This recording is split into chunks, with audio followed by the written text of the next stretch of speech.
Mungu wetu apewe sifa. Haleluya. Nataka kufundisha ujumbe kwa dakika chache, unasema hivi.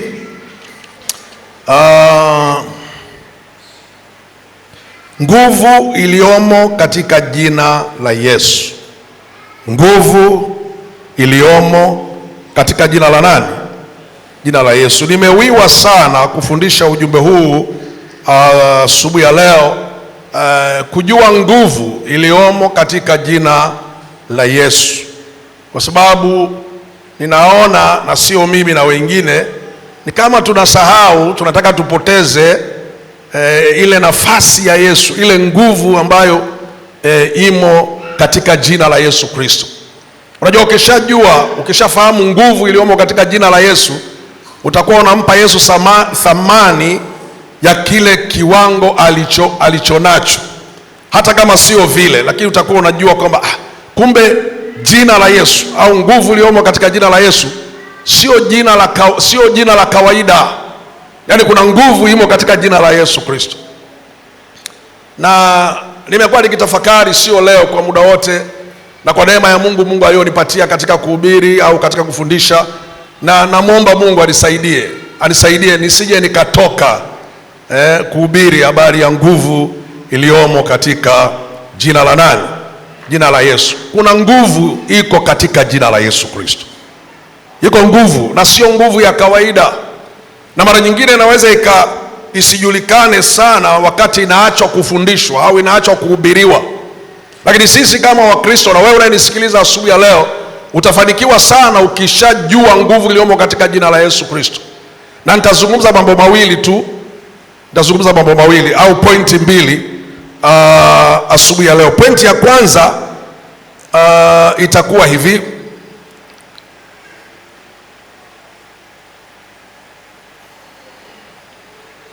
Pointi ya kwanza itakuwa hivi, ni lile jina la Yesu, yani liko hai.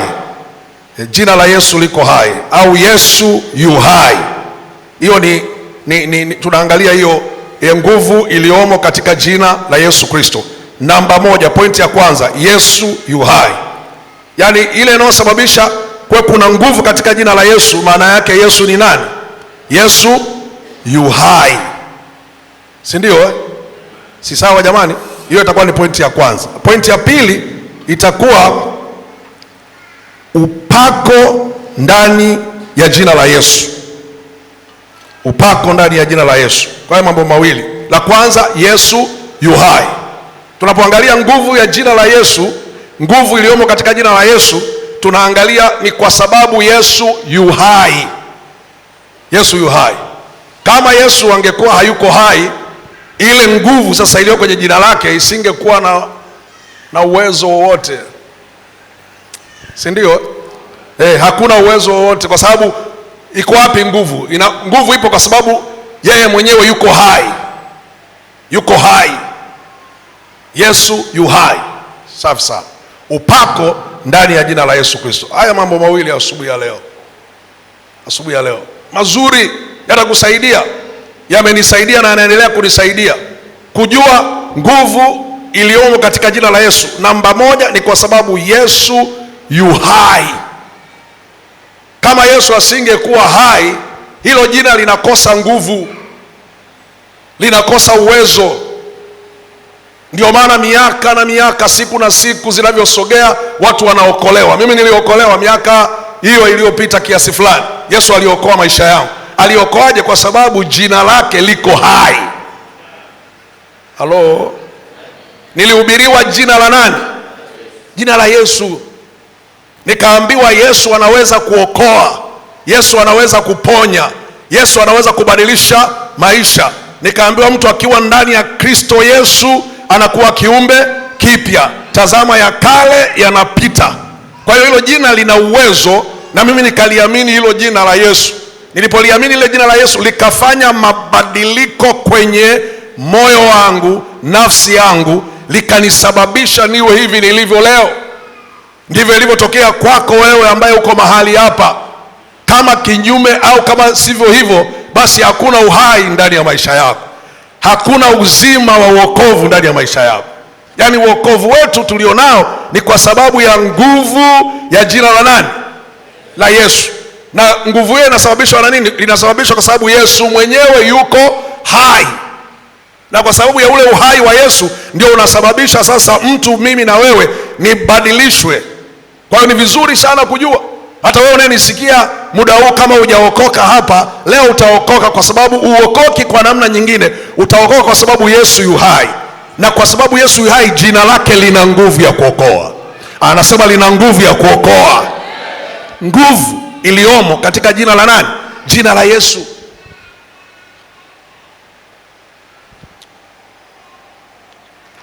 Nguvu iliyomo katika jina la Yesu sio jina la kawaida.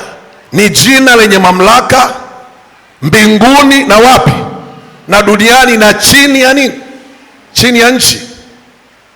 Sababu zinazolifanya jina la Yesu liwe na nguvu, ya kwanza ndio hiyo pointi, ni kwa sababu Yesu mwenyewe yuko hai. Nisikilize. Nikisema simba kutoka sijui Ngorongoro au kutoka Mikumi au kutoka popote pale, nikasema simba, sio mnyama wa kawaida. Sisi wote tunajua hilo jina simba, huyo mnyama sio wa kawaida. Lakini huyo simba akija akiwekwa hapo nje akiwa amekufa, si tunatoka tu bila wasiwasi? Hata kama tutakuwa tuna wasiwasi kwamba kwa sababu ni simba, lakini hana madhara yoyote kwa sababu amefanya nini? Amekufa. Hana chochote ambacho anaweza kukifanya kwangu na kwako. Lakini jina lake linaweza likasema jina simba, simba yuko hai. Unataka huyo simba ana uwezo? Huyo simba mwenyewe yuko ana nguvu? Simba mwenyewe amefanya nini? Amekufa. Lakini jina linaweza likatisha kidogo. Sasa jina, nguvu iliyomo katika jina la Yesu ni kwa sababu Yesu mwenyewe yu hai. Tunaelewana wapendwa huko juu? Kwa sababu Yesu yu hai. Na hiyo ikiingia katika maisha yako, ukaielewa kama Mkristo, itakusaidia kutembea katika maisha mazuri ya kumpenda Yesu. Changamoto zozote zinazokukabili, mnazokabiliana nazo, unatakiwa tu unakumbuka Yesu yu hai. Yesu yu hai. Unakutana changamoto hii kabisa, unaiona ni changamoto, na wengine wanaiona, wanakutazama, na wengine wanazungumza juu ya hiyo changamoto, lakini wewe ndani ya maisha yako unasema Yesu yu hai. Haleluya. Yesu yu hai. Yesu yu hai kwa sababu ni yeye peke yake aliyeshinda kifo na mauti. Unaona sasa hiyo habari inabadilika. Yesu yu hai kwa sababu ni yeye peke yake kati ya manabii wote tunaowasoma kwenye Biblia aliyeshinda kifo na nini? Na mauti. Ndio Biblia inazungumza habari ya Henoko, alichukuliwa akaenda pamoja na Bwana, akaenda kukaa na Bwana. Ndivyo Biblia inavyosema. Kama wewe unasoma Biblia, unaweza kukuta hayo maneno katika kitabu cha Mwanzo sura ile ya 5, utakuta kuna mtu mmoja anaitwa Henoko. Biblia inasema akatembea pamoja na Bwana, na Bwana akamtwaa akaondoka. Kwa hiyo huyo hakufa, alichukuliwa na Mungu moja kwa moja akaenda. Wa pili, Elia Mtishibi. Biblia inasema Elisha akaona gari la wapanda farasi, gari la moto limetoka mbinguni. Gari la moto, jeshi la mbingu linashuka na gari la farasi. Farasi anawaka moto, gari lenyewe linawaka nini? Linawaka moto. Likamchukua nani? Elia akiwa na uhai, likaenda naye wapi? Mbinguni. Kwa hiyo hakufa. Sawa? Sijui kama kuna mwingine tena. Sasa tunasoma Biblia. Kuna mwingine? Kuna mwingine? Ni hao wawili, si ndio? Mwandishi wa kitabu cha Ufunuo anasema kuna mashahidi wawili watakuja, sio zamu yangu leo kufundisha haya. Na walimu wanafikiri hao watakaokuja ni Elia pamoja na Musa. Wanasema watakuja nao alafu baadaye watakufa sijui na nini kabla ya zile siku. Hayo tuyaache huko mbele ya safari.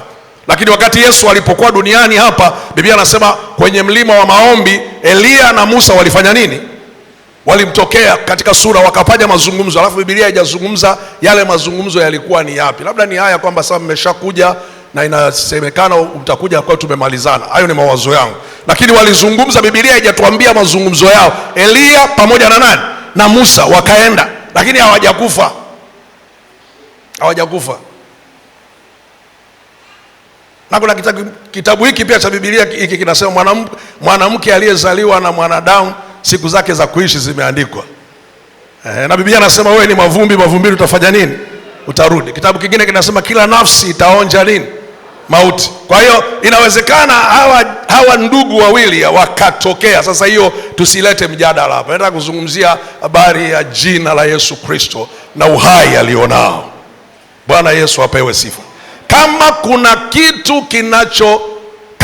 kitu ambacho ni adui, au kama kuna kitu ambacho kinatisha ulimwenguni, ni kitu kinaitwa mauti na kifo. Yaani hicho ndio kinatisha.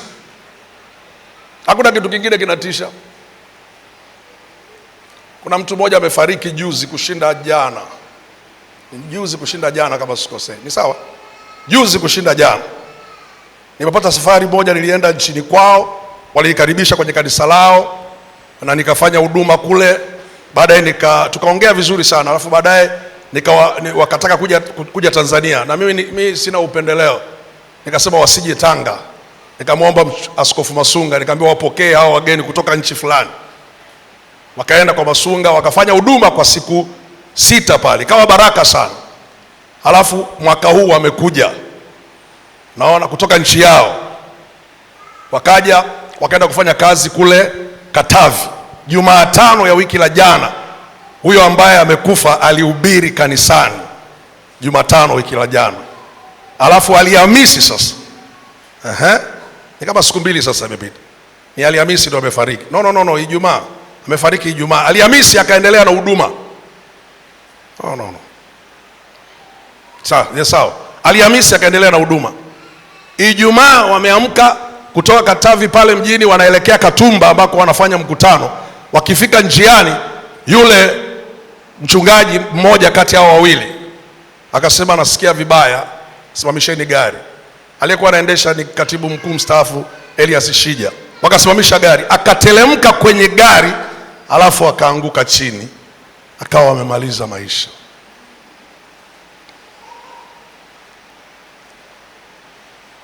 Kwa nini imeleta hii point hapa? Ni kwa sababu ni jambo liko sasa hivi. Watoto wake na kanisa lake kule nchini kwao wamemwombea, na wanajua huyu ndugu ameenda kufanya huduma, alishakuja, sio mara yake ya kwanza, na sasa amekuja. Walipokuwa wanakuja Katumba, kuna sheria kule, tuliomba vibali serikalini, tukaandika, tukawaombea, wakaingia. Tuna kanisa kubwa sana kule Katumba. Lakini yule ndugu Ijumaa asubuhi saa 3 akamaliza maisha. Pale mambo yakavurugika. Kifo ni adui. Story ikaishia pale. Mipango yote waliokuwa wanaipanga ikaishia pale. Wale ndugu, yule mchungaji mwingine aliye naye na wale wachungaji wetu kule Katavi, yani hawakuelewa kinachoendelea. Lakini ndio tayari, kwa sababu kifo hamtaki kusema. Na mtu anasema nikiwahi kusema kifo kitaniacha, hata uchelewe. Kifo afadhali nimepata wachache. Kifo yani kipo. Ukisikia tu leo mtu fulani amekufa, si tayari jamani, shughuli simefanya nini? Imeisha. Yani hatuna namna nyingine yoyote ya kuzungumza. Hapo tunaanza kufikiria tu sasa ni masuala ya mazishi na nini. Hata kama tukao tumempenda sana, tunaingiza na kafaraja, sisi tulikupenda lakini Mungu alikupenda sana. Hiyo ni faraja tunakuwa nayo. Mama yangu na mama yake mke wangu, baba yangu na baba yake mke wangu walipofariki, tulisema maneno hayo, baba tulikupenda sana lakini Mungu amekupenda mno. Kwa hiyo kifo kipo. Usikae kwa huzuni, kifo kipo.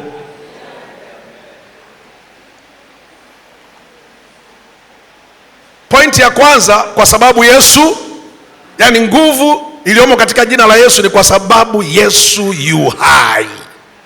Yani hatuna kitu kingine. Yesu yu hai. Sasa maiti bado maiti iko Katavi mpaka sasa hivi.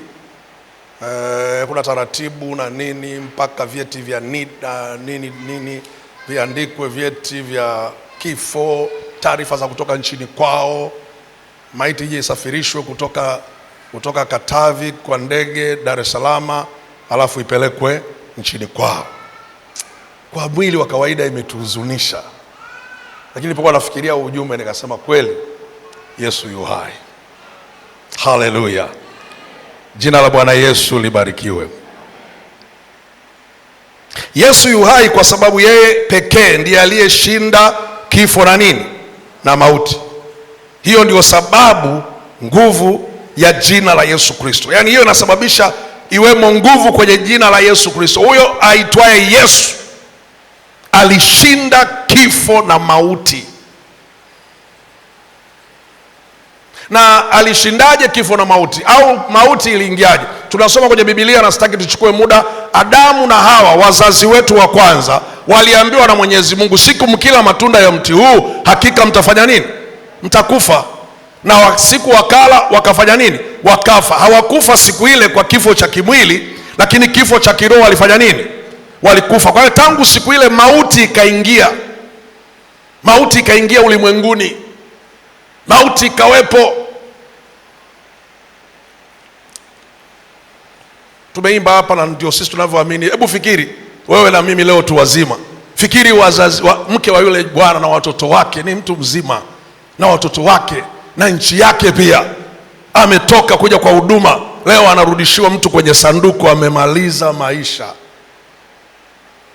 kwa sababu ya kitu kinaitwa kifo, ambacho hicho kikitokea historia zote zinabadilika, taarifa zote zinaisha. Hasa hii nguvu iliyomo katika jina la Yesu ni kwa sababu Yesu yu hai. Kwa sababu Yesu yu hai. Na Yesu anakuwaje hai? Kwa sababu Yesu alishinda kifo na nini? Huyo unayemwamini, huyo ambaye unamwamini, huyo unayemwishia, huyo unayemtumikia, huyo ninayemtumikia alishinda kifo na nini? Na mauti. Yaani kifo na mauti Yesu alishinda. Haleluya.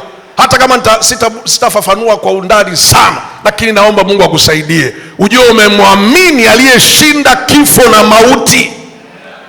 Huyu ndio aliyemwamini aliyeshinda kifo na mauti, ambacho wafalme wa dunia hii, watawala wa dunia hii, fedha, utajiri na kila mamlaka haiwezi kushindana na kifo.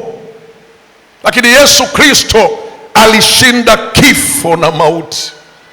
Alishinda kifo na mauti. Haleluya. Mwandishi wa kitabu cha Hosea 13:14 anasema, uwapi uchungu wa mauti? Wapi uchungu wa kifo? Anazungumzia uchungu ulioko kwenye kifo. Uko wapi? Kwa sababu kuna uchungu fulani katika kifo. Mtu akifa kuna uchungu, kuna nguvu fulani ya kifo inayosababisha. Hosea 13:14 anasema, nitawakomboa kwa nguvu za kaburi. Nani anayesema nitawakomboa kwa nguvu za kaburi? Ni huyu mwanamume anayeitwa Yesu Kristo. Sasa nitawakomboa kwa nguvu ya kaburi, nitawaokoa kutoka kwa mauti. Ewe mauti, ya wapi mapigo yako? Ewe kaburi, kuwapi kuharibu kwako? Huruma imefichwa imefichwa machoni mwangu. Huruma itafichwa machoni mwangu. Nitawakomboa kwa nguvu za nini? Za kaburi. Nitawaokoa kutoka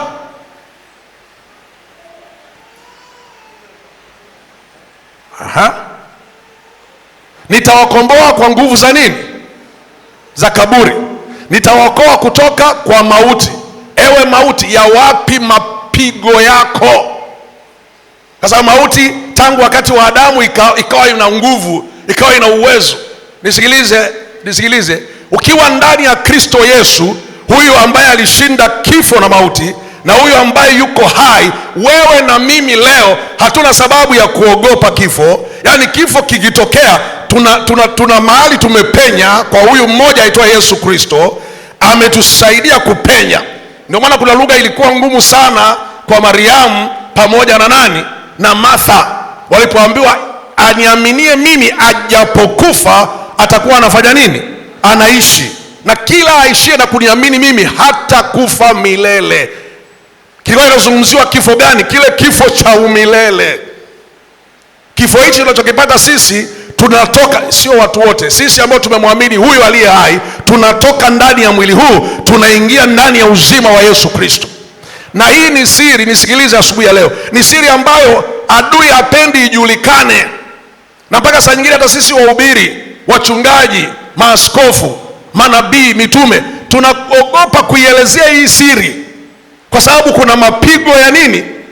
Ya kaburi, kuna mapigo ya mauti. Kwa tunakosa ujasiri wa kuelezea yuko mwanamume mmoja aitwaye Kristo Yesu. Huyu Yesu ana nguvu ya kushinda mauti. Haleluya. Bwana Yesu apewe sifa. Matendo ya Mitume sura ya 2 mstari wa 24. Matendo ya Mitume sura ya 2 mstari wa 24. Maneno yanafuatana ni hayo hayo. Matendo ya Mitume sura ya 2 mstari wa 24. Apostle Timothy ambaye Mungu alimfufua akiufungua uchungu wa mauti, kwa sababu haikuwezekana ashikwe nao.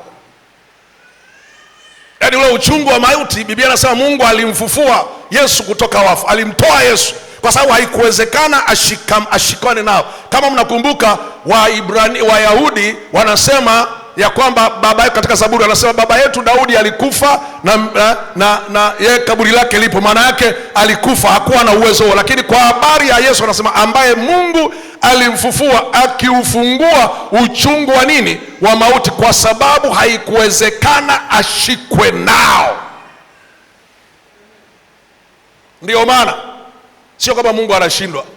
Angeshuka kule Henoko, angebanwa na uchungu wa mauti, kwa sababu ukombozi ulikuwa bado. Kwa hiyo Henoko asingetoka.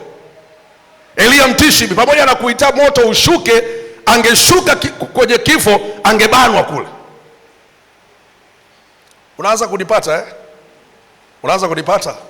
Yaani hapa ndio kwenye siri ya nguvu iliyomo katika jina la Yesu namba 1. Hapa ndio kwenye siri ya mafanikio yako, ndio kwenye siri ya mafanikio yako. Ukishika tu hapa, ninaye Yesu aliye hai, yuko hai. Na kwa sababu yuko hai, imani ilionayo mimi ninayo ndani ya mwana wa Mungu aliye hai. Hakuna kitakacho kuogopesha, kwa sababu ni kifo ndio kinachoogopesha watu wa dunia hii.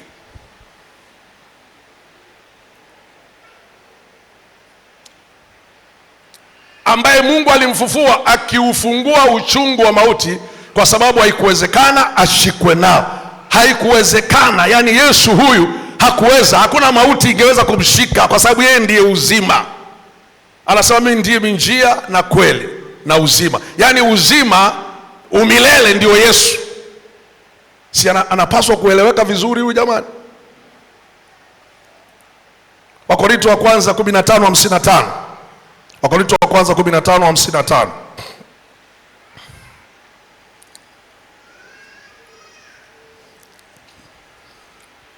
Nitamaliza wala sio muda mrefu, kwa sababu kuna kitu nasikia Mungu anisaidia akusaidie ndugu yangu.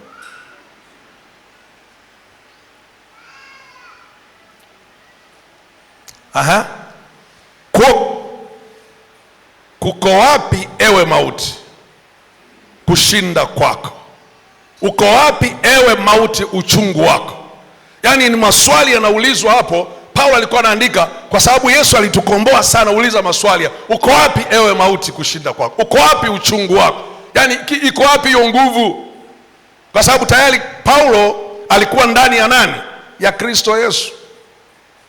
Alikuwa amepata ufahamu wa hili nalolizungumza asubuhi ya leo, ambao na wewe ukilipata hili litakusaidia uwe na uhakika na ujasiri katika kutembea kwako na kuishi pamoja naye. Haleluya. Aliyetuokoa mwenyewe alishinda kifo na mauti. Si sawa jamani? Maana yake kama kuna ambaye alishindwa na mauti, hawezi kuwa mwokozi. Nasema hawezi kuwa mwokozi, kwa sababu yeye mwenyewe ameshindwa na nini? Na mauti. Lakini Yesu hakushindwa na mauti, alishinda mauti. Anauza, kuko wapi ewe mauti kushinda kwako? Kuko wapi? Sasa huyu Yesu uliyempata, huyu sio Yesu wa kawaida. Sio Yesu wa kawaida. Angalia sana usije ukatoka kwa Yesu ukafocus mahali pengine. Tunaye Yesu aliyeshinda kifo na mauti. Ndio maana alipokuwa anakwenda kwa Lazaro, kama unajua ile story vizuri, Biblia anasema Martha na Mariamu pamoja na Lazaro, hawa walikuwa marafiki wa Yesu. Kijiji cha Bethania kilikuwa maili kama 2 kutoka Bethania kwenda Yerusalemu.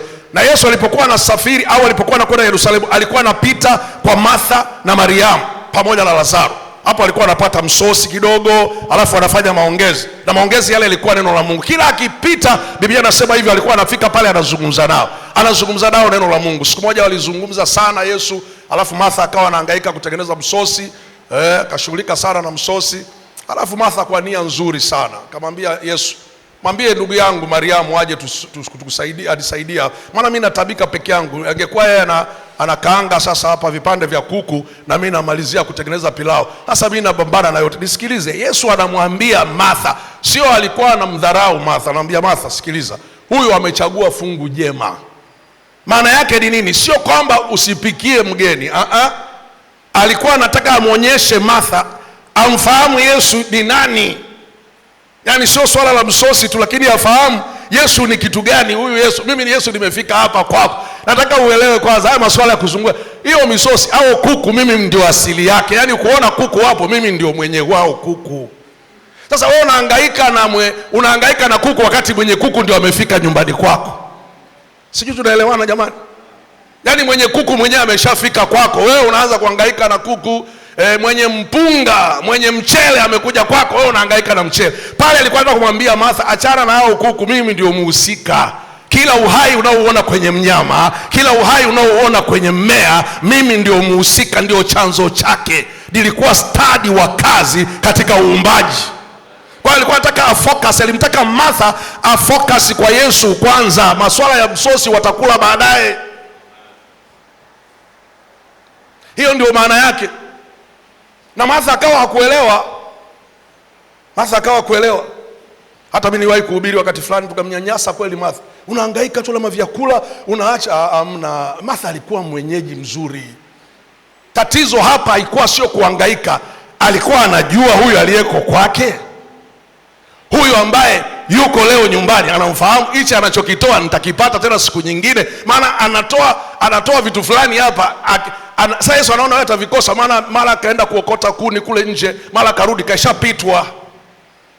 Kwa alitaka amfanye Martha concentrate kwa Yesu, amsikilize Yesu vile anachokizungumza. Na ukifuatilia hiyo kisa, hiyo story, utaona kweli Mariamu alipata, Martha alikuwa hakupata vizuri.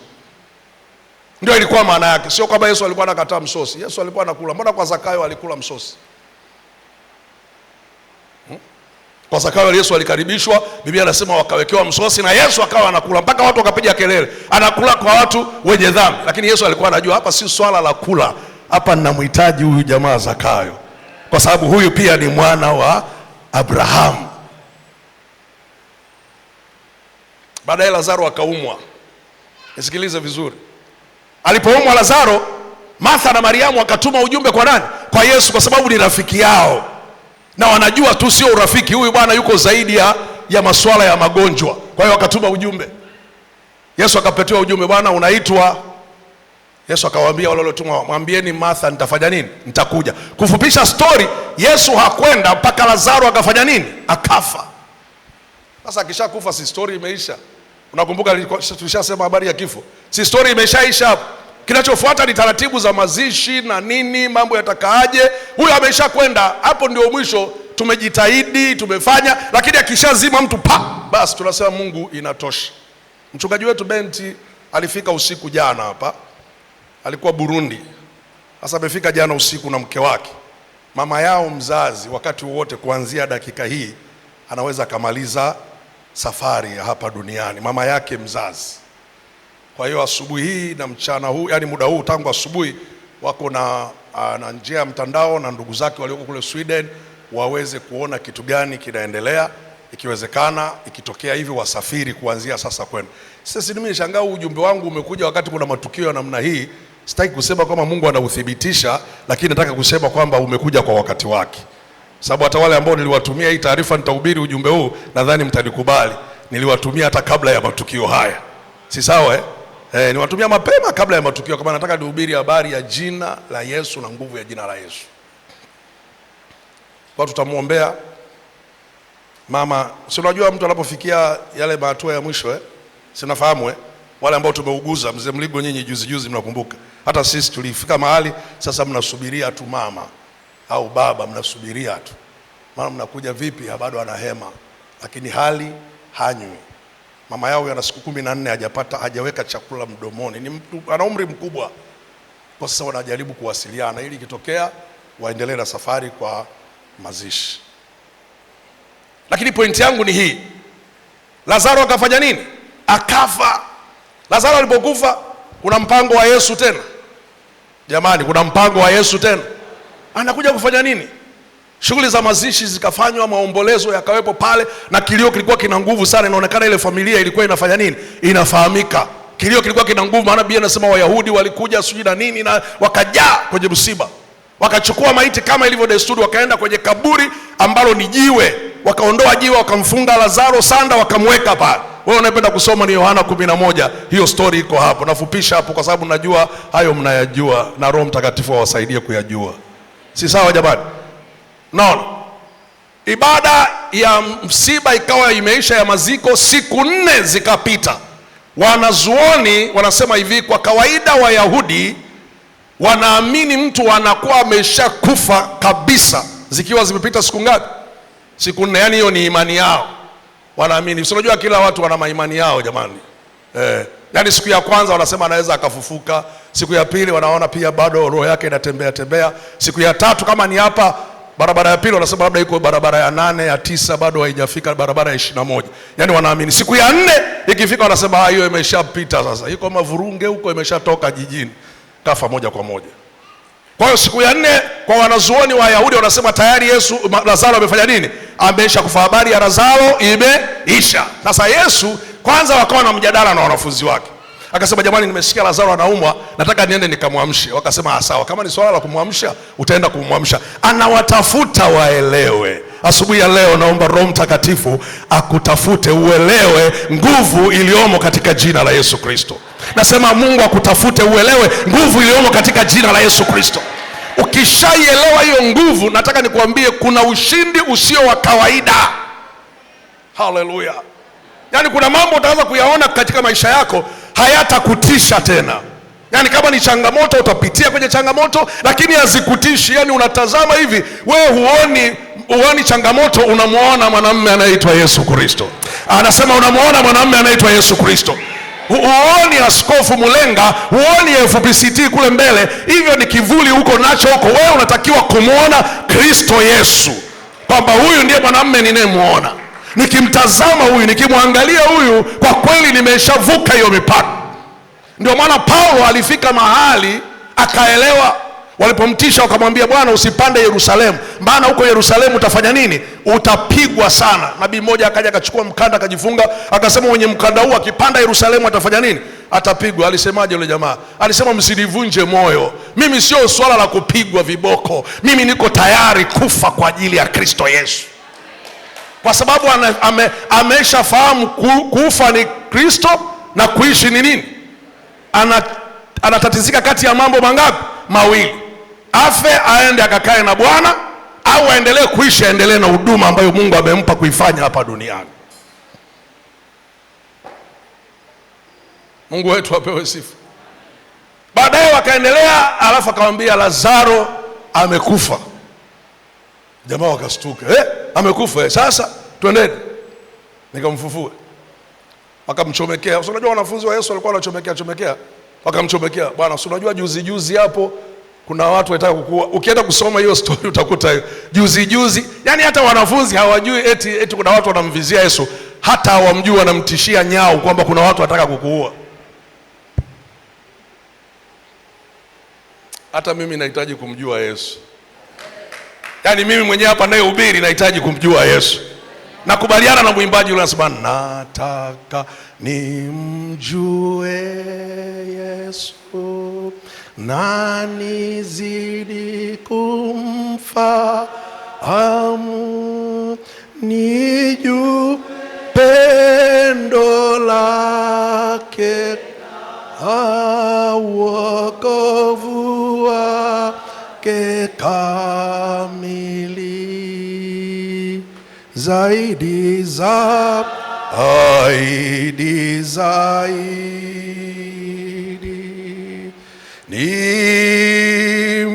nimfahamu Yesu, nijue pendo lake na wokovu wake kamili. Unaona, huyo bwana alikuwa anaimba, anataka kumjua Yesu. Hata na mimi, yani hata na mimi, na hakuna mtu anaweza akasema awe askofu awe mtume au nabii kwa mimi namjua Yesu. Hamna. Tunataka kumjua zaidi na zaidi, na sasa tunataka kumjua zaidi na zaidi. Wanafunzi wanamwambia, bwana wewe juzi tu ulitaka kupigwa kule, unataka kwenda huko? Na wamemchomekea, ni kwamba wanaogopa. Lakini Yesu, masuala haya ya kupigwa yalishapita. Mfalme mmoja anaitwa Herode, siku moja akamtuma mjanja mmoja akamtisha Yesu. Akamwambia, bwana Herode anakutafuta, anataka kushughulika nawe. Kamwambieni huyo mbwea leo na kesho nipo. Huyo alikuwa ni mfalme huyo. Akaona hapa wanataka kuniletea mchezo wa hoja. Kamwambie huyo mbwea niko hapa kwa siku 3 mpaka nikamilishe kazi. Kuna wakati Yesu alikuwa kidogo, sio sana, kidogo tu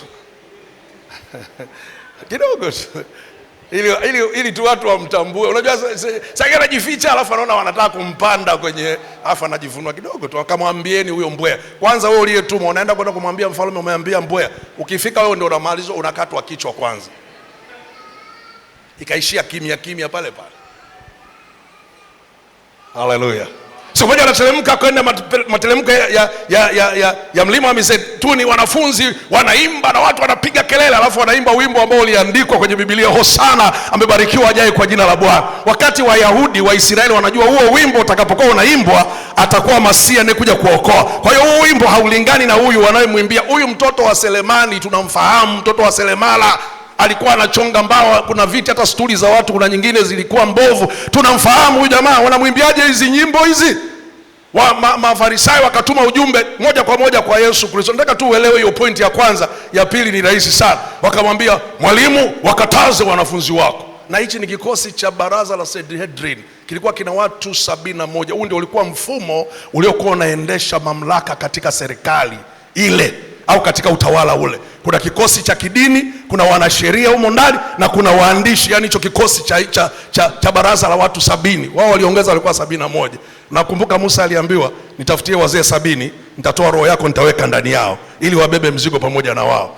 Sasa nao hawa jamaa wakaunda kikosi chao cha wazee, sio cha wazee, baraza lilikuwa linaitwa Sanhedrin. Yani lina maamuzi yote isipokuwa kifo, yenyewe yalikuwa hayana maamuzi, kwa sababu kifo si ndio cha mwisho.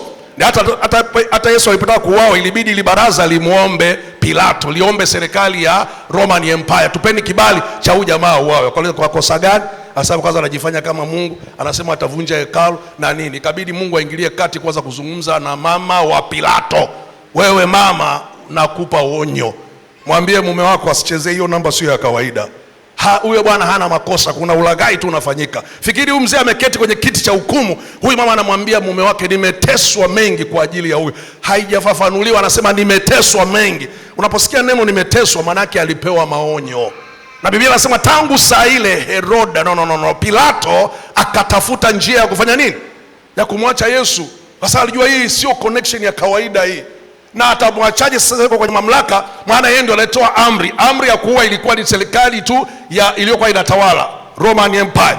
Kwa hiyo Pilato alichofanya, alichukua maji akanawa kwenye mikono. Akasema, jamani sioni hatia kwa huyu jamaa. Mimi sioni hatia, ninanawa maji mbele ya hadhara. Kwa nini? Kwa sababu Pilato kulikuwa kuna connection ndani yake kwamba huyu jamaa, kwanza kumuita jamaa hata mimi nimekosea. Huyu sio mtu wa kawaida. Haleluya. Alipata ufunuo kwamba huyu sio mtu wa kawaida. Ni kweli anayozungumzwa kwamba kuna mfalme atakuja, kuna mwana wa Mungu, huyu ndiye. Lakini kwa sababu ya heshima za dunia, unajua saa zile heshima ya dunia yanafanya hata watu wasimkubali Yesu kuwa ni Bwana, kwa sababu ya aibu ya dunia hii. Si mnakumbuka hata siku ile wakati anafundisha wakamwingia ghafla wakamuuliza umepewa mamlaka gani? Ile kwa mamlaka ya kufanya haya na wakamwambia akamwambia na mimi niwaambie ubatizo wa Yohana ulitoka wapi? Mbinguni au duniani? Wakatoka nje wakijua ukweli, lakini kwa sababu ya heshima wakasema sisi hatujui ulikotoka. Na Yesu akasema na mimi siwaambii ni kwa mamlaka gani ninafanya haya. Kwa hiyo Pilato alipata ufunuo, akanao. Aliupataje? Kwa sababu kabla ya hiyo shughuli ya kumhukumu kwenye kesi, alitafuta kesi zote akashindwa. Maana kesi huwa inapohukumiwa, kama ikihukumiwa kwa haki, unatafuta ushahidi. Alimchukua Yesu akamwambia nenda Galilaya, kwa sababu Herode yuko anatawala kule. Nenda Galilaya. Mimi sishughuliki na wewe. Alipofika Galilaya, Herode akazunguka akasema nimesikia eti wewe ni mfalme. Akatoa joho alilolivaa akamvalisha Yesu. Unabii unatimia. Bwana, kama sio mfalme mbona unamvalisha joho? Kwa sababu hilo joho huwezi kumvalisha mtu mwingine yoyote. Kwa hiyo Herode anavunja kanuni na heshima. Anatoa joho lake mbele ya watu anamvalisha Yesu. Na Yesu hakulitoa. Akasikutulia tu akasema wewe hapa tu acha nisijitokeze. Nikijitokeza hapa mnapukutika wote hapa.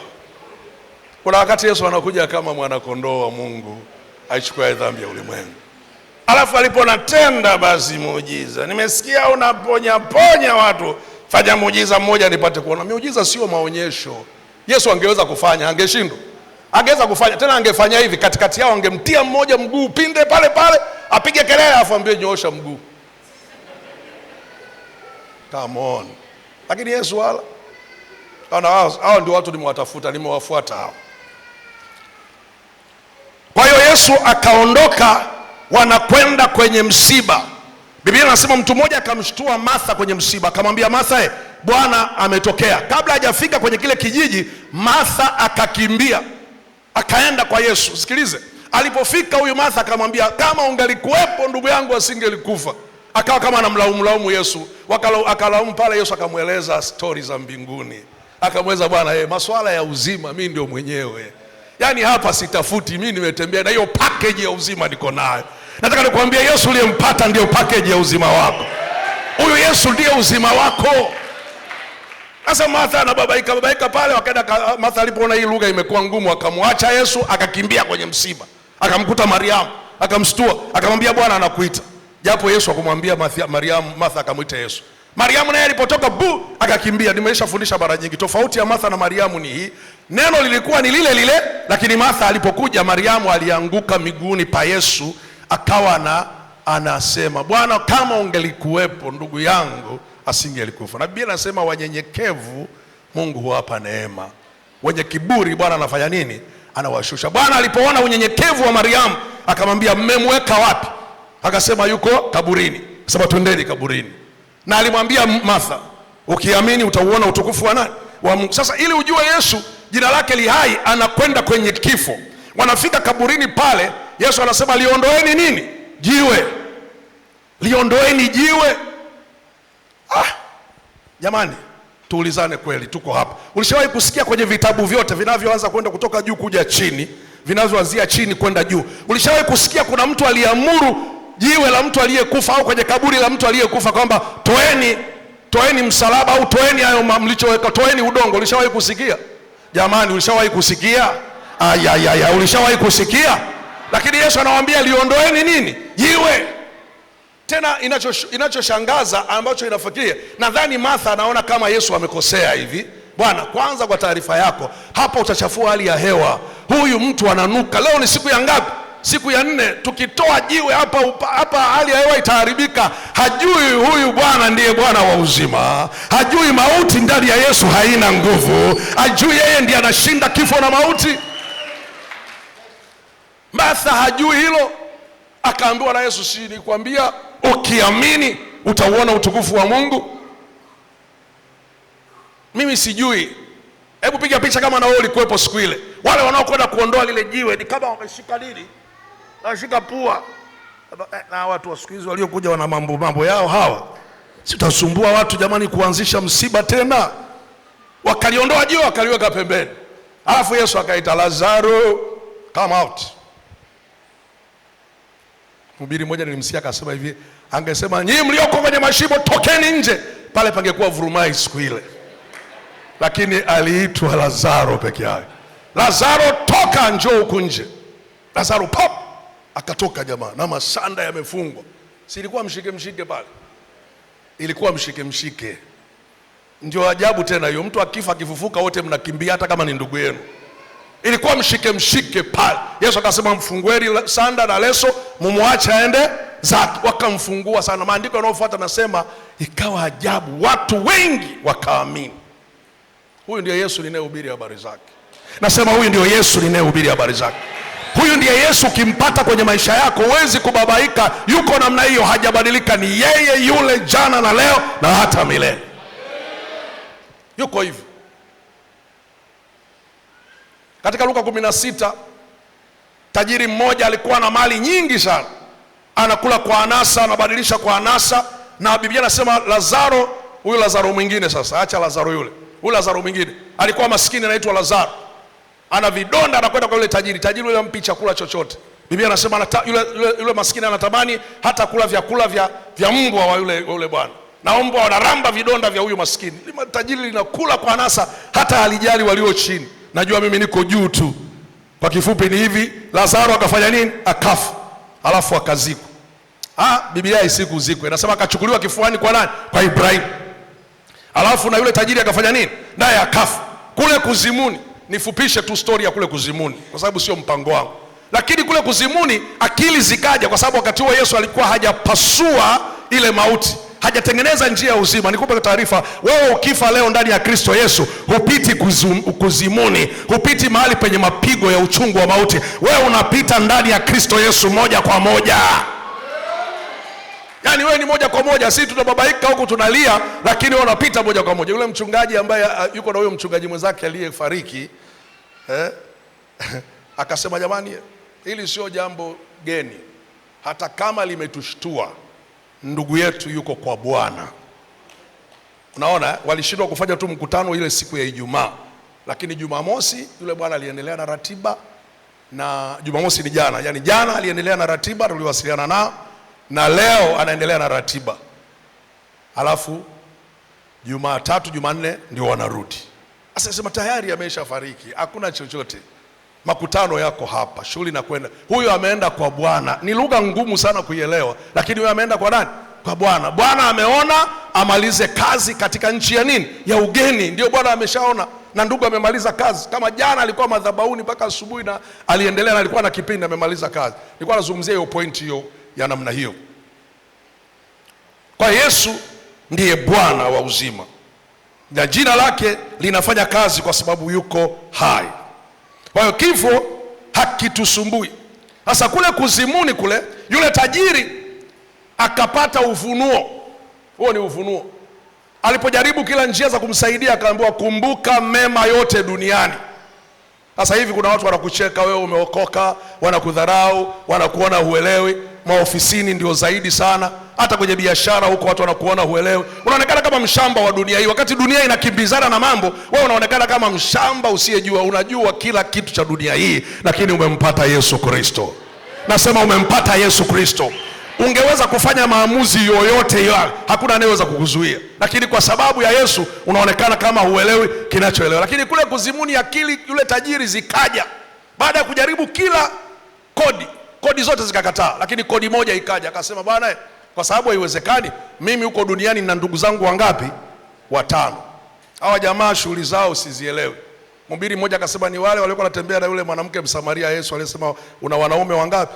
5, na huyu naye sie wako. Sasa sijui kama ni kweli au ni wahubiri tu. Najua wahubiri nao wanaungaunga sana vitu naona. Yule jamaa akamwambia Abraham, bwana hapa tusishale, mimi nimeshakubali, nimeshagundua hapa hakuna kutoka. Yaani hapa mimi nimeshagundua hakuna kutoka. Yale niliyoambiwa huko duniani nimeyashuhudia kwa macho yangu, ni kweli. Na hiyo ujue sio hadithi, sio mfano. Yesu ndio anasema palikuwa. Maana yake ni kitu cha kweli. Akasema mimi sasa nakubali niteseke, lakini hawa ndugu zangu wapate msaada. Huyo Lazaro mtume aende akawaambia, Lazaro huko atumwi. Yaani huko akishaingia huko atumwi kurudi. Huko duniani huko kuna manabii na kuna akina Musa wapo. Asipowasikia hao hata shawishika, hata mtu akitoka wapi? akitoka huku kuzimoni hata shaushika. Jamaa ikabidi ya nyuti, kaona hapa siwezi kuendelea. Unaona, mpaka anagundua kwamba hapa haiwezekani. Daudi na Belshaza walizaa mtoto. Yule mtoto akaumwa sana. Wale mnaosoma Biblia mtanikubali, si ndio? Daudi akaamua kufunga na kufanya nini? Na kuomba mtoto asifanye nini? Asife. Na maombi ya Daudi, rafiki yangu, sio mchezo. Alipiga maombi makali, siku 7 hali hanywi, alafu analala hekaluni. Mzee akamwambia Daudi, hii haikubaliki. Mtoto atafanya nini? Atakufa. Mtoto akafanya nini? Akafa. Alipokufa, nataka nikupe pointi nayo nataka kuileta hapo. Alipokufa yule mtoto, na nyinyi ndio mnawataka hivyo hivyo. Mkishajua hivyo, mnajua hapa ni wapi, Samueli wa kwanza au Samueli wa pili, mnaweka hiyo story. Ndio kazi yenu hiyo, na ndio neema mlionayo. Unaona? Kwa kifupi, Daudi aliposikia wazee wananong'ona, akauliza vipi mtoto? Akamwambia mtoto amekufa. Maandiko anasema Daudi akatoka, akaenda akaoga, alafu akajipaka mafuta, akakaa vizuri kabisa. Watu wakamfuata, mzee, mbona unatuchanganya? Mbona unatuchanganya? Wakati mtoto anaumwa ulilia na kufunga na kuomba. Sasa mtoto amekufa, unatoka umevaa kabisa na unakula msosi. Akamwambiaje unajua? Akasemaje? Huko alikokwenda mimi ndio naweza kwenda, lakini kwa sasa hivi siwezi kufanya nini? Kumrudisha. Endelea mstari wa 47. Nao wazee wa nyumba yake wakaondoka, wakasimama karibu naye ili wamuinue kutoka chini, lakini hakukubali wala kula chakula pamoja nao. Twende. Ikawa siku ya 7 yule mtoto akafa, nao watumishi wa Daudi wakaogopa kumwambia ya kuwa mtoto amekufa, maana walisema, angalieni, yule mtoto alipokuwa angali hai tulisema naye asitusikilize sauti zetu, si atajidhuru tukimwambia ya kuwa mtoto amekufa? Lakini alipoona ya kuwa watumishi wake wananong'onezana, Daudi alitambua ya kuwa mtoto amekufa. Basi Daudi akawauliza watumishi wake, je, mtoto amekufa? Nao wakasema amekufa. Ndipo Daudi akainuka pale chini, akaoga, akajipaka mafuta, akabadili mavazi yake, akaingia nyumbani mwa Bwana, akasali, kisha akaenda nyumbani kwake, na alipotaka wamwandalie chakula, naye akafanya nini? Akala. Watumishi wake wakamwambia, jambo gani hili unalotutendea? Ulifunga na kulia kwa ajili ya mtoto alipokuwa hai, lakini mtoto alipokuwa amekufa uliinuka ukala chakula. Akasema, mtoto alipokuwa hai nilifunga nikalia, kwa maana nilisema, ni nani ajuaye Bwana atanihurumia mtoto apate kuishi? Lakini sasa amekufa, nifungie nini? Je, naweza kumrudisha tena? Mimi nitakwenda kwake, lakini yeye hatarudi kwa mimi. Nataka tukuonyesha hiyo nguvu ya mauti jinsi ilivyo. Tumalizie hapo kwenye hiyo pointi ya kwanza. Yesu anasimama katikati ya watu, anasema hivi, ninao uwezo wa kuutoa uhai wangu na ninao uwezo wa kufanya nini? Wa kuutoa tena. Jamani, inaingia kwenye akili hiyo? Inaingia kwenye akili ya kwamba ninao uwezo wa kuutoa nini? Uhai wangu, na ninao uwezo wa kufanya nini? Wa kuutoa. Nataka ushike hiyo. Umemwamini mwenye uwezo, umeliamini jina la Yesu lenye nguvu isiyo ya kawaida. Yaani Yesu ana uwezo wa kuutoa uhai wake na ana uwezo wa kurudisha, ambao mtu mwingine yoyote akiutoa uhai, hiyo shughuli imefanya nini? Imeisha. Wakina Farao walikuwa wafalme makatili duniani, walipolala ziko story kwenye vitabu. Wakina Nebukadreza walikuwa wafalme wenye nguvu sana hapa duniani, walipolala ni story zipo hapa. Na wengine wote tunawafahamu, wote kabisa, ni historia tu zinazungumzwa, tena nyingine zinaanza kufutika maana hazina nguvu. Lakini mmoja jina lake anaitwa Yesu Kristo, alitoa uhai wake akautoa tena. Huyu yuko hai, na kwa sababu yuko hai jina lake lina nguvu mpaka leo. Nasema jina lake lina nguvu mpaka leo, halijabadilika, lina uwezo, lina mamlaka. Anaweza kukuokoa asubuhi ya leo. Yuko hapa asubuhi ya leo, anaweza kukuokoa. Au usijali, kuna vitu vingine ni Mungu mwenyewe anajua katika ulimwengu wako. Hata kama jambo lako lingine limechelewa, wewe usijali, mwachie Mungu, yeye anajua. Huwa anajua kupitisha mambo, yuko namna hiyo, yuko hivyo, ndio tabia zake. Kuna vitu vingine unaweza ukavipata kwa muda mfupi, kuna vitu vingine vinaweza vikachukua muda mrefu. Usisumbuke kwa sababu yeye yuko hai, usisumbuke na hayo, shikamana naye, kaa kaa pamoja naye, tembea pamoja naye, kaa kwenye line. Haleluya, jina la Bwana Yesu libarikiwe. Mtu mmoja kiwete tangu kuzaliwa, miaka 38 ameketi kwenye mlango wa kondoo. Si mnafahamu hiyo mistari? Miaka 30 ngapi? 38. Yohana, Injili ya Yohana sura ya 5. Miaka 38 yuko pale ameketi. Ninachofurahia mtu huyu na nachotaka kukuhimiza hapa, huyu mtu aliketi pale akisubiri kisima malaika akishuka mbinguni akitibua maji, atakayewahi wa kwanza pale anafanya nini? Anapona. Lakini huyu bwana aliketi pale miaka 38. Maana yake ni hii, malaika alikuwa hajulikani anatoa siku gani. Akishuka akitaka kwenda namna hii, anakuta wenzio wamefanya nini? Wamemuwahi. Yeye hawezi, hakuwa na mtu wa kumuinua, yuko pale. Na huko Yerusalemu karibu na mlango wa kondoo pana bwawa la maji liitwalo kwa Kiebrania Bethesda, nalo lilikuwa na matao 5. Leo namba 5 inajitokeza sana. Ndani yao jamii kubwa ya wagonjwa walikuwemo, wamelala, vipofu, viwete, nao waliopooza, wakingoja maji yachemke. Kwa kuwa wakati ambapo malaika hushuka akaingia katika lile bwawa akayatibua maji, basi yeye aliyeingia wa kwanza baada ya maji kutibuliwa akapona ugonjwa wake uliokuwa umempata. Hapo palikuwa na mtu ambaye amekuwa mgonjwa muda wa miaka 38. Nani anapata miaka 38? 38 net 38. Mwenye miaka 38? Hakuna? Asante sana. Hebu simama huko juu. Asante. Ana miaka 38 yule mama pale juu. Miaka 38. Yusufu, wewe umepita hiyo. Unapita eh? Kamanda, umepita? Bado. Miaka 30 ngapi? Jamani, huyu Yesu huyu tunamuelewa jamani, habari zake. Unaweza kukaa kwenye foleni miaka 38? Sipaka huo umeelewa jamani. Sipaka huo umeelewa. Alafu huyu alikuwa anakaa, sio Yesu. Unajua kipindi hicho ni malaika aliyekuwa anashuka, ni malaika tu, sio Yesu. Lakini alikaa kwenye foleni miaka 38. Pointi yangu ni hii, alipoulizwa na Yesu, unataka kuwa mzima? Kwa sababu Yesu ndio Bwana wa uzima. Yule mtu akamwambia hivi, nitafanyaje kuwa mzima kwa sababu sina mtu mimi wa kunibeba na kunipeleka wapi? Kwenye birika. Kwa sababu malaika anaposhuka, nikijaribu mimi kujiinua namna hii, tayari wengine wameniwahi. Lakini nipo hapa miaka 38 anasubiria. Nataka nikutangazia asubuhi ya leo, Yesu yu hai. Nasema Yesu yu hai. Nasema Yesu yu hai. Hicho unachokisubiri sio lazima kifike miaka 38. Yesu yu hai. Nasema Yesu yu hai. Nasema Yesu Kristo yu hai. Kinaweza kisifike hiyo miaka 38, lakini wewe kisubirie ukiwa na ufahamu. Sio kusubiri tu bila kuwa na ufahamu. Unakuwa na ufahamu kwamba ninamsubiri mtu fulani, namsubiri Yesu ambaye hashindwi. Mawazo yako, kukiri kwako, mtazamo wako, unakuwa unasubiri. Miaka inakwenda, acha watu wazungumze, acha watu waseme. Itafika saa ya Bwana huyo ambaye yuko hai. Itafika saa ya Bwana huyo ambaye ni mfalme wa wafalme. Watu watashangaa na Mungu atakushangaza. Hata mimi Mungu ananishangaza. Hata wewe lazima Mungu akushangaze. Nasema hata wewe lazima Mungu akushangaze, kwa sababu hajabadilika, ni yeye yule jana na leo na hata nini?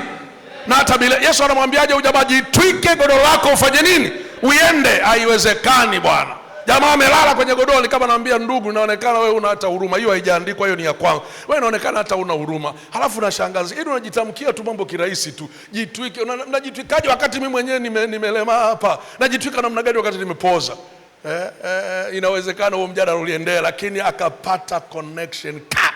Jamaa akasikia sauti iliyokuja, sio ya kawaida huyo. Na huyu anayeniambia nijitwike godoro, huyu sio wa kawaida. Labda ndio yule tuliyeambiwa atakapofika mambo yatakuwa sio kawaida. Alipojaribu kufanya hivi, miguu ikatia nguvu, akachukua godoro lake, akajitwika. Hakuwa na mjadala na Yesu. Sasa akaendelea na safari yake.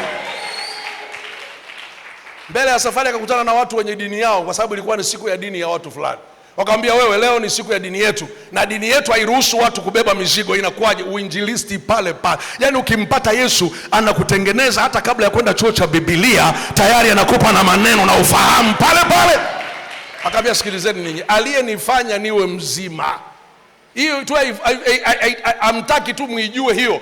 Huyo aliyenifanya niwe mzima amtaki. Huyo aliyenifanya niwe mzima amevunja hiyo dini yenu, maana aliniambia beba na godoro. Na mimi nikaona nisipobeba godoro hapa naweza nikarudi kwenye ulemavu. Kwa hiyo kwa taarifa yenu, kapambaneni na huyo jamaa. Bye bye. Jamaa akaendelea na safari yake. Haleluya. Mshike jirani yako, mwambie Yesu yu hai. Yuko tayari kuokoa. Yuko tayari kukutana na hitaji lako. Anasema yuko tayari kukutana na hitaji lako. Hajabadilika, ni yeye yule jana na leo na hata milele. Pointi ya mwisho. Nilisemaje? Upako ulioko kwenye jina la nani?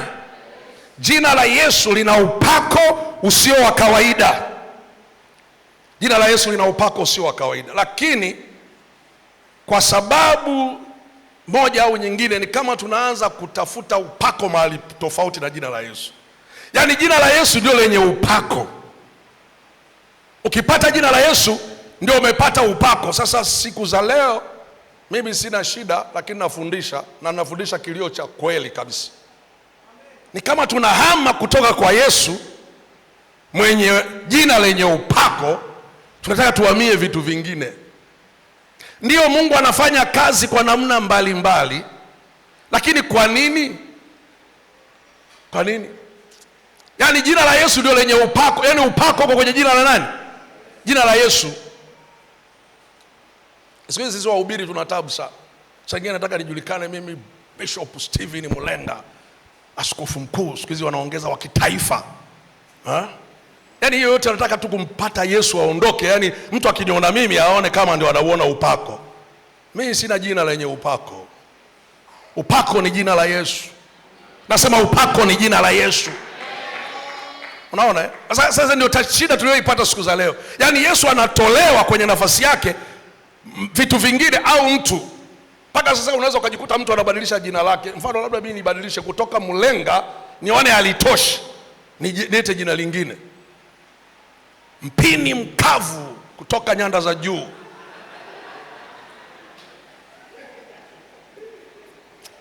Alafu unajua kwa kawaida ya mwanadamu akisikia kitu kina kituko fulani anapata mashamshamu, si ndio? Hebu sikia sasa hivi tubadilishe Bishop Mulenga, mpini mkavu kutoka nyanda za juu. Kutana naye katika mji wa Tanga, lazima ukutane na mpini mkavu. Unanielewa? Ukutani na jina la Yesu na upako, unaanza kukutana na mpini mkavu kutoka nyanda za juu. Yaani hiyo inakuwekea tension fulani. Na kufundisha haya yawe msaada kwako. Nasema na kufundisha haya yawe msaada kwako. Kwa ni jina la Yesu ndio lenye upako.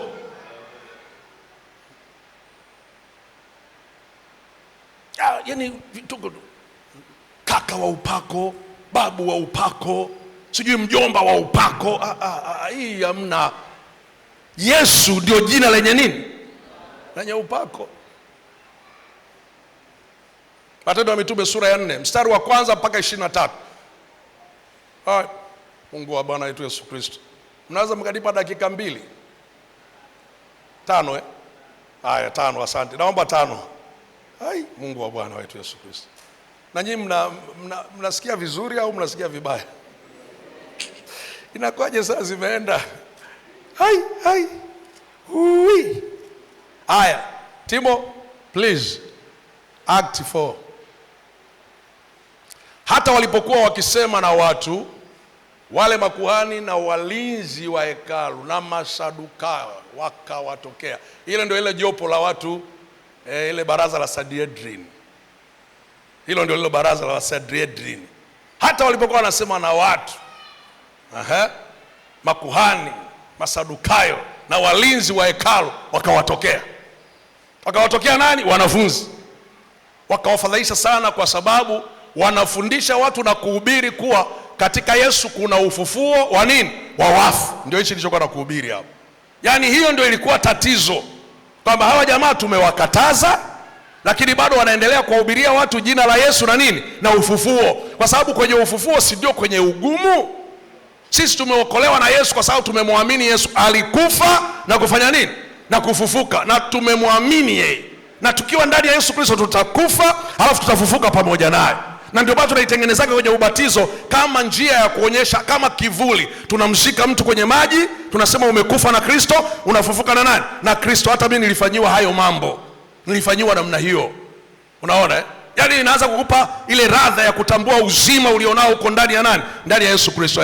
Wakawakamata, wakawaweka gerezani hata asubuhi, kwa kuwa imekwisha kuwa jioni. Lakini wengi katika hao wakasikia lile neno, waliosikia lile neno waliamini. Hesabu ya wanaume ikawa kama 5,000. Kesho yake wakubwa na wazee na waandishi wakakusanyika Yerusalemu. Hilo baraza la Sanhedrin likakusanyika hapo. Unaona, lina wazee, lina waandishi, lina wakuu wa makuhani, na ndani hao wakuu kuna Kayafa, kuna Anasi. Hao ndio wenye, na Yohana na Iskanda na wote wale waliokuwa jamaa zake kuhani mkuu. Kwenye hilo baraza lile la Mafarisayo linakuwa na watu 24. Yaani kati yao Mafarisayo panakuwa na wale waliostaafu, unaona, na koo zao, wanakuwa 24 kwenye hilo baraza. Kwa hiyo wanapohukumu jambo wanakuepo hapo, unaona. Alafu lile kundi lingine la wazee linakuwa na wao na watu 25. Humo ndani kuna wazee wa mji, matajiri na watu waliosoma Torati wanakuwa hapo. Alafu hapo katikati kuna waandishi wale wanaojua Torati. Sasa humo na Masadukayo wamo, wanakuwa 23. Ukiwajumlisha kwenye baraza lao wao walikuwa 71. Hilo ndio linalo hukumu. Hao ndio wakaja wakawaita. Walipowaweka katikati wakawauliza, kwa nguvu gani na kwa jina la nani nyinyi mnafanya mambo haya? Sikiliza hiyo point, hata kama sitaendelea sana kwa leo. Wanawauliza kwa nguvu gani na kwa jina la nani mnayafanya mambo hayo? Alafu msikilize Petro anavyojibu. Petro akajibu akasema, Petro akijaa Roho Mtakatifu akawaambia, enyi wakubwa wa watu na wazee wa Israeli, kama tukiwauliza leo habari ya jambo jema alilofanya yule mtu dhaifu, jinsi alivyoponywa, jueni ninyi wote na watu wote wa Israeli ya kuwa kwa jina la Yesu Kristo wa Nazareti, ambaye ninyi mlimsulubisha na Mungu akamfufua katika wafu, kwa jina hilo mtu huyu anasimama akiwa mzima mbele yenu. Nisikilize, hawazungumzi upako nje ya hiyo. Hawa ndio mitume. Hawazungumzi bwana sijui kuna kitu fulani, sijui kuna udongo fulani umetoka Israeli, kwa udongo huo umemfanya. Hawana mpango wa udongo. Nasema hawana mpango, wana upango na jina lenye upako, jina la Yesu Kristo. Anasema jueni ninyi kwa jina la yule Yesu ambaye alifufuliwa. Hilo jina ndio limemfanya huyu mtu aliye mzima mbele yenu, ni jina la Yesu Kristo. Yaani nguvu ya upako wa lile jina ndio lilimfanya mtu huyu afanye nini? Asimame, atembee katikati yenu. Walimkuta mmoja kiwete katika mlango wa hekalu unayoitwa Mzuri. Petro na Yohana wakafika pale, wakamwambia yule kiwete. Petro akamwambia, tutazame, sisi hatuna fedha wala dhahabu. Sikiliza nikwambie, sio kwamba mitume hawakuwa na fedha. Wahubiri wengine wanafundisha sasa, ukiokoka bwana usiwe na fedha uwe maskini. Hamna, maskini wapo ndio, lakini haina maana hiyo. Tafuta fedha, tafuta fedha, mtumikie Mungu. Usikae hapo kama maskini ndio wataingia mbinguni. Wataingia mbinguni namna gani?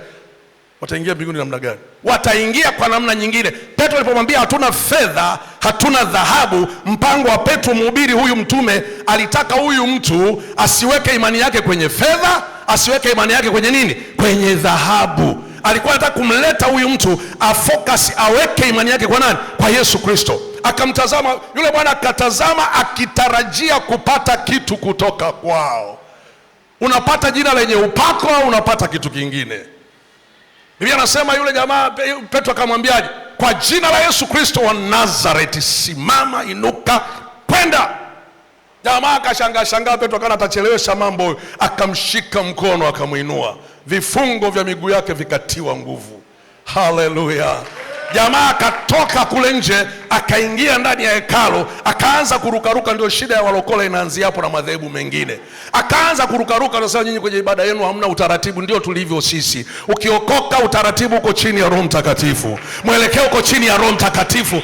Hatuna zile taratibu sana, ndio ziko protocol, lakini sio vile. Jamaa kavuruga utaratibu. Nani aliendelea na ibada wakati kuna mtu ambaye alikaa hapo nje akiomba sadaka, sasa yuko ndani? Wakamshika yule jamaa, wakamkamata wale wazee, wakaenda naye nje. Walipofika anawaonyesha, anasema hawa ndio wamenisababisha mimi niwe kama nilivyo. Alafu sikiliza Biblia inavyosema, walipowatazama wale jamaa wakaona hawana chuo chochote cha Biblia walichokwenda, wakaona hawana elimu yoyote walionayo. Nisikilize hapa, sijasema usiende chuo cha Biblia, sijasema hapo usisome. Unaona maana shida yetu hii ni nyingine hapo. Bishop alisema hawa jamaa walifanya upako wa kuwa na elimu. Ni wale wa wakati ule. Soma, kama unasoma soma tu, wala usiogope, endeleza elimu yako, wala usijali. Hapa ilikuwa ina maana hivi, wale jamaa walipotazama kwenye madarasa zao, kwenye shule zao, hawa jamaa hawajapita, lakini kitu cha ajabu ni hiki, wakang'amua, wakajua walikuwa na nani?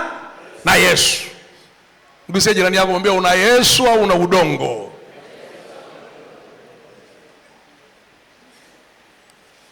Alafu sasa wakati wale jamaa wanatazamwa, walipoonekana hawana elimu, walipomtazama yule wakaona hii ishara ni madhubuti, hakuna anaweza kuizuia.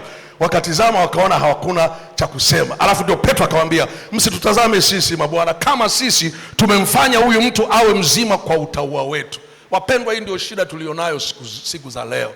Ndio maana watu wanakosa kuonesha upako katika jina la Yesu. Wanabidi watumie vitu vingine ili viwapunguzie ghadhabu.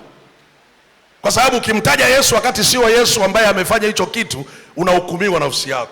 Kwa hiyo maana unakuwa haraka sana, udongo una upako. Na wewe kwa sababu hujui, wewe unayenisikiliza, unachukua udongo wenye upako, unamwacha aliyetengeneza udongo.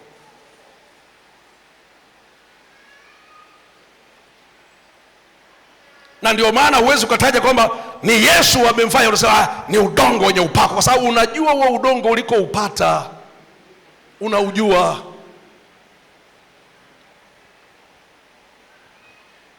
Mafuta yenye upako hamna, ni jina la Yesu lenye upako. Nasema ni jina la Yesu lenye upako. Kwa sababu unaona, unashindwa kumtaja Yesu mwenye upako, unataja mafuta, hatujui umeyapata wapi. Wewe sikiliza, hao mitume wanasema, jueni ni kwa jina la nani? La Yesu. Sina muda kwa sababu muda wangu umekwisha, ningekuonyesha sura ya 5 wakawatisha, wakawaambia tusiwasikie mkisema kwa jina hilo. Si mnafahamu huo mstari? Tusiwasikie mkisema kwa nini? Kwa hilo jina. Na ndio sasa hivi shetani anaitumia hiyo nafasi. Sasa hivi watu wanashindwa kusema jina la Yesu, wanakosa ujasiri jina la Yesu. Saa nyingine hata watu unasikia anasimama anatoa ushuhuda, namshukuru Mungu nilikuwa naumwa lakini nilipokunywa maji ya upako nikapona. Yesu yuko hapo? Yesu yuko hapo? Si yako maji? Namshukuru Mungu nilipochukua udongo ule nilipoweka kwenye biashara yangu, biashara ikazunguka, sasa nina maduka 6. Ni udongo, sio Yesu. Yesu ndio jina lenye upako. Nasema Yesu ndio jina lenye upako. Mimi nakusaidia kama una safari ya kwenda mbinguni. Kama una, utachanganya madawa. Upako ni jina la Yesu. Haleluya, haleluya. Ndio kunaweza kuhubiri kwa namna fulani, lakini upako uko kwenye jina la nani? Sura ya 5. Lakini Petro akasema mimi sina. Uko sura ile ya 4, sura ya 5 mstari fulani pale. Ngoja nimalize kwa kusema hivi kwa sababu muda umesogea. Jina la Yesu ndio lenye upako. Mitume walihubiri, kakae ndugu yangu, mitume walihubiri jina la Yesu na kufufuka kwake. Hiyo ndio imani yetu iko hapo. Ukihubiri, hubiri hivyo, usihubiri habari nyingine. Mmoja akaniambia, Bishop, anaona unakazana sana, au kwa sababu wewe una mafuta ya kuponya watu, basi waponye watu kwa jina la Yesu. Kama mimi siponyi watu, anayeponya ni Yesu. Mimi siponyi watu. Inawezekana mafuta yako yanaponya, mafuta ulionayo wewe inawezekana. Lakini mimi situmii mafuta, natumia jina la nani? Jamaa mmoja akanipiga cha juu akaniambia, hata yule kerubi alitiwa mafuta mbinguni. Kuna kerubi mmoja yule alikuwa Lucifer.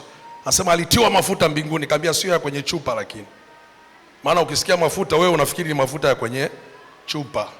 Sio mafuta ya kwenye chupa. Kwa taarifa yako, mafuta ya kwenye chupa, na mimi nikampiga. Nikasema mafuta ya kwenye chupa, huwa chupa inavunjika. Alitiwa Sauli mafuta ya kwenye chupa, chupa ikafanya nini? Ikavunjika. Ufalme wa Sauli uliendelea. Kwa hiyo ukitembea na chupa ya mafuta ujue wokovu wako utavunjika. Kuna mambo yalikuwa agano la kale kama kivuli cha kuleta agano jipya. Hatuwezi kubeba kondoo leo tukaja hapa tukamchinja kondoo tukasema huyu ndio kondoo wa sadaka, tunamchinja kondoo wa sadaka. Kondoo ni mmoja, Yesu Kristo. Alishachinjwa akamnunulia Mungu watu wa kila kabila na kila jamaa, na kwa sababu hiyo mimi na wewe tukanunuliwa. Haleluya, haleluya. Kwa nini wewe utukuze udongo usimtukuze mwenye udongo? Kwa nini? Si unaona kuna shida hapo? Si unaona kuna tatizo hapo? Kwa nini unakazania tu udongo wa upako, udongo wa upako? Umetoka wapi? Mtukuze mwanamume wa upako ni Yesu Kristo. Yesu ndio jina lenye upako. Jina la Yesu likajaa Efeso yote. Matendo ya Mitume 19, tumalize hapo. 19 mstari wa 13. Baadhi ya Wayahudi wenye kutangatanga nao ni wapunga pepo wakajaribu kutaja jina la Bwana Yesu juu ya waliopagawa na pepo wachafu, akisema na waapisha kwa Yesu yule anayehubiriwa na Paulo. Mimi nataka kuwasifu hawa waganga wa kienyeji. Hawa jamaa ngumu Sasa hawa jamaa walikuwa wanaagua watu kwenye ule mji. Wameagua, si wanatumia mafuta si wanatumia asali si wanatumia vitambaa vyekundu na vya kijani. Wakagundua vitambaa vyao vyekundu na vya kijani na mafuta vimefanya nini? Vimefeli. Mzee Sikeo akaona hii biashara imekuwa ngumu. Tunamsikia huyo Paulo anahubiri sana jina la Yesu kwa sababu ndio lenye upako, watu wenye pepo wanatoka. Hawa waganga wa kienyeji wakaamua kufunga biashara zao kwa sababu jina la Yesu lilienea kwenye mji mzima wa Efeso. Kila watu wakipita huko ni jina la Yesu, ni jina la Yesu. Mzee akasema vijana wangu sikilizeni, tutakufa na njaa. Alafu hii biashara sisi tulianza miaka mingi. Kwa hiyo nawatuma, tafuteni huko waliopagawa na mapepo, mkishawakuta msipandishe pepo, haipandi hapa.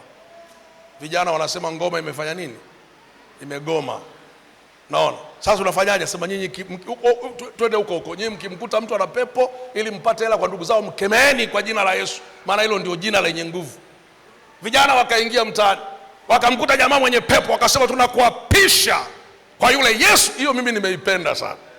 Nimeipenda sana. Bwana Yesu apewe sifa. Yaani hawakutangaza mafuta yao, hawakutangaza udongo wao, hawakutangaza hizo shughuli. Wakalitangaza jina la Yesu sasa na upako. Na kuapisha kwa jina la Yesu tena wakajitetea. Yule anayehubiriwa na nani? Na Paulo. Unaona kitu kisipokuwa cha kwako lazima ujihami. Unaona? Unajihami. Sasa unajua hapa natoka kwenye mahesabu. Jamaa anajihami. Alafu yule pepo naye akamwambia kwa taarifa hiyo mmechemka. Kwa habari ya Yesu ninamjua. Na Paulo ninamfahamu. Ninyi ni kina nani? Ambia sisi watoto wa mganga wa kienyeji, ambao tutaambatana. Leo ndio mtajua kuna Mungu hapa duniani. Mnajua shughuli ilivyokuwa. Jamaa walikamatwa wakavuliwa nini? Nguo zao, wakawekwa uchi. Saa inafika Bwana atafanya wazi. Uongo hautadumu sana. Na mimi sisemi kama nabii, mtaona uongo hautadumu. Utavuma kwa nguvu sana kutaka kutukandamiza jina la Yesu. Yesu atajitetea mwenyewe. Yesu atajitetea mwenyewe. Yesu hatakubali mafuta yapate nafasi watu wadanganywe. Yesu hatakubali chumvi ipate nafasi watu wadanganywe. Kwanza sikiliza, unaponunua maji maana yake unakosea. Yesu ndio maji yaliyo hai. Nasema Yesu ndio maji yaliyo hai. Kwa hiyo unaponunua maji ya dunia hii ni kama unatoka kwenye mpango. Unaponunua chumvi unatoka kwenye mpango. Unaponunua udongo unatoka kwenye mpango, kwa sababu Yesu yuko hai. Sasa Yesu atafanya, ataweka wazi. Ataweka wazi. Saa inakuja na watangazia. Mimi sizungumzi kama nabii wa Bwana, nazungumza kama neno la Mungu. Hatutapita zaidi ya miaka 3 kuanzia leo ni kwenye madhabahu hii. Bwana atafunua injili zote zisizo halali. Bwana ataenda kuzifunua. Zote. Utaanza kuona tu ambao hawahubiri injili ya kweli, utaanza kuona tabia zao zitawekwa wazi. Wataanza kwanza na uasherati, maana hivyo ndio vitu vinavyotembea. Yezebeli alikuwa anatembea na mambo mawili, ushirikina na uasherati. Kwa hiyo wahubiri ambao wanahubiri vitu ambavyo sio sawa sawa na Mungu na wanatukuza visivyo Mungu, Bwana ataanza kufunua. Utaanza kuona roho ya uasherati katikati yao. Utaanza kuona roho ya ulevi katikati yao. Utaanza kuona roho ya ushirikina katikati yao. Wewe utaona tu, haitachukua muda. Nimesimama kwenye madhabahu, yanazungumza kwa unyenyekevu. Ujumbe huu ulinisumbua sana, na nimezungumza tu kwa kawaida tu katika level ile ambayo tuko wote. Sikutaka kwenda kule juu, lakini nakutangazia haitachukua muda. Hatachukua muda. Utaona kabisa mtu anakuambia wazi kabisa atasema. Na imeshaanza. Na hata wengine wameshaanza kujitokeza. Wanapinga hata taratibu za Mungu alizoweka utaratibu. Wanapinga.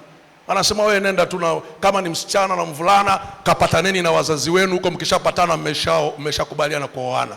Alafu jioni hapa tutawabarikia mpate vyeti vyenu. Yaani usiona hiyo sio roho ya kutoka kwa Mungu. Maandiko yanasema ndoa iheshimiwe na walokole wote. Ndoa iheshimiwe na wapentekosti wote. Biblia inasema ndoa iheshimiwe na watu wote. Wote. Watu wote. Sasa unaweza ukajua tu hapa kuna roho isiyo ya kawaida hapa. Hapa kuna roho nyingine. Kwa sababu Yesu ni mtakatifu. Ukiwa huna utakatifu, ukiwa uishi katika maisha ya utakatifu, sio rahisi kutaja nguvu na upako ulioko kwenye hilo jina. Lazima utachukua kitu kingine, kwa sababu huwezi kugusana.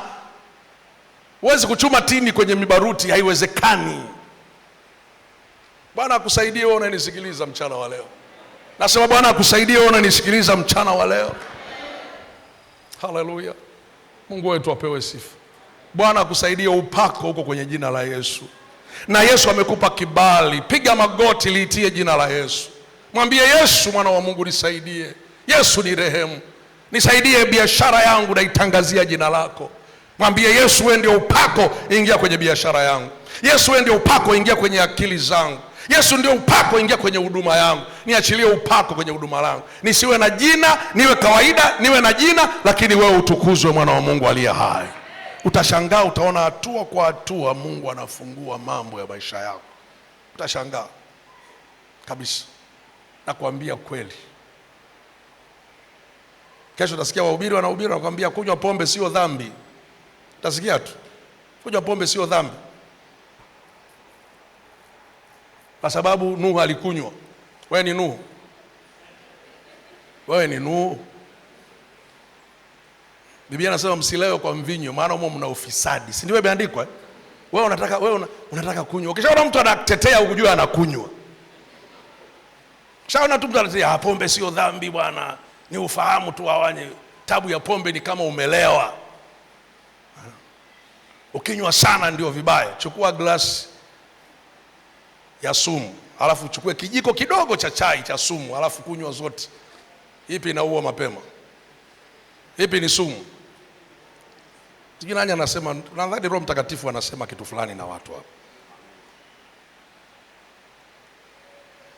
Ukiniona mimi mhubiri wako siku moja hapa unanifahamu, afu unaanza kusema najua shida ya pombe ni ile kama utalewa na kupiga watu, lakini Paulo alisema utumie mvinyo kidogo na magonjwa yanakupata kwa ajili yako. Wewe una magonjwa ya tumbo? Muulize mwenzako na magonjwa ya tumbo. Ujue huyo mhubiri anakunywa. Ukishaanza kuniona tu hapa nashughulikia maudongo, nashughulikia tu vitu vya ajabu, ujue nina tabia ya ushirikina.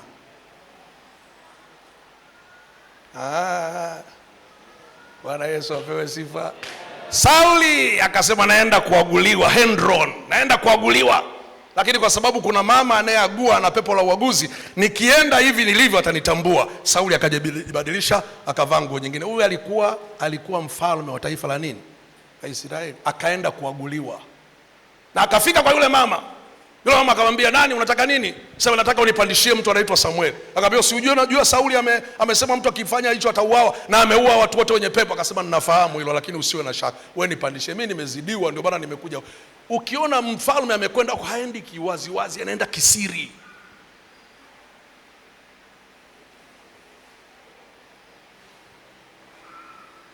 Sasa nikianza kuambia tu Mungu amesema jisaidia na Yesu saidia, nikianza kusikia tumeomba Yesu bado hajakupona, bwana kuna njia nyingi za kujaribu. Nashindwa kukutobozea, ujue tayari nimekwama. Halo. Roho Bwana anasema na mtu hapa jamani. Unasikia kuna kitu Mungu anazungumza na wewe? Nilikuwa na wapenda wahubiri wa zamani, hata kama hawakuwa na ufahamu. Wazee wetu kule Kigoma, wazee wetu kule Tabora, wale wa kwanza walikuwa hawana ufahamu, ila nia yao ilikuwa nzuri sana. Mzee mmoja huko juu, alikuwa anahubiri miaka ya nyuma, alikuwa anahubiri namna hii, anasema mijusi ilitoka mashariki, ile mijusi mikubwa ikaenda kumsujudia Yesu. Wewe ni nani wakati mijusi yenyewe ilikuja? Wewe ni nani? Mijusi ikaacha milima, ikaacha kwenye mapoli, mijusi ikaja. Wewe ni nani wewe wakati mijusi imemwangukia Mungu? Acha kiburi chako, mijusi itakushinda. Watu wanakuja wanalia kwa sababu mijusi ilienda kumsujudia nani? Lakini pale sio mijusi, mamajusi. Lakini hawa wazee, hawa watumishi wa Mungu wakati huo, nia yao ilikuwa njema. Sijui unanielewa? Yaani nia yao huku ndani ilikuwa njema, ila ufahamu kwamba ni mijusi au mamajusi ndio ilikuwa inachanganya. Lakini nia yao ilikuwa njema. Na wakaokoka watu, na wokovu ule wa wale watu waliosimama kutoka kule Tabora na huko Kigoma ukatufanya na sisi wengine tuje tuokoke, leo tuko hapa. Kwa unaona ile nia yao kule ndani ilikuwa nzuri, na Mungu anaangalia nia ya ndani. Ukiwa na roho ya ushirikina utapenda sana vitu vya kugusagusa, kwa sababu ndio viko kwenye ushirikina. Shika hiki, funga hiki, vaa hiki, lamba hiki, hiyo ni kwenye ushirikina. Kwa Yesu hakuna hiyo, ni kwa imani. Come on, nasema ni kwa imani. Iko hivi. Nikamwambia mtu mmoja, sasa utabeba vitu vingapi? Kuna chupa ya mafuta, kuna maji ya mafuta, kuna udongo wa upako, kuna keki, kuna bilinganya za upako. Utabeba vitu vingapi? Achana na hivyo, mbebe Yesu. Simama kwa miguu yako.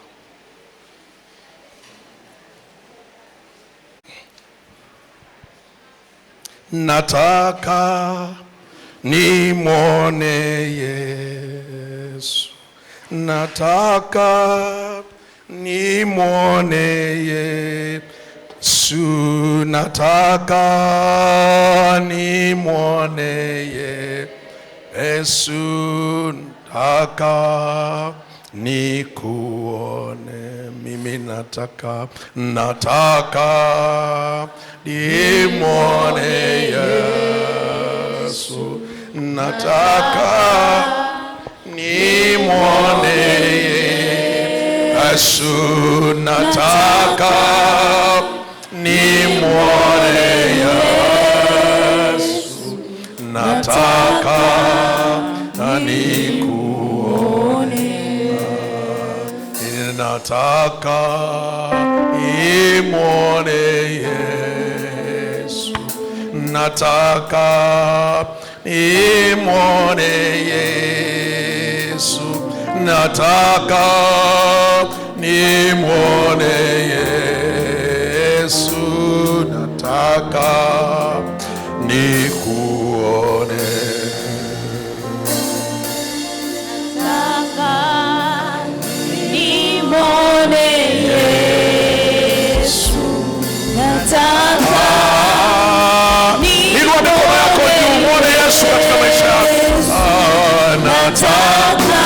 Nataka nimwone Yesu, nataka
katika maisha yao kwa Yesu.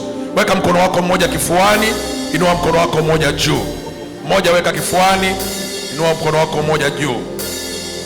Inua juu kabisa, inua juu. Wazee wa kanisa na wachungaji, tafadhali muwe nyuma ya hawa, tuweke mikono tuwaombee.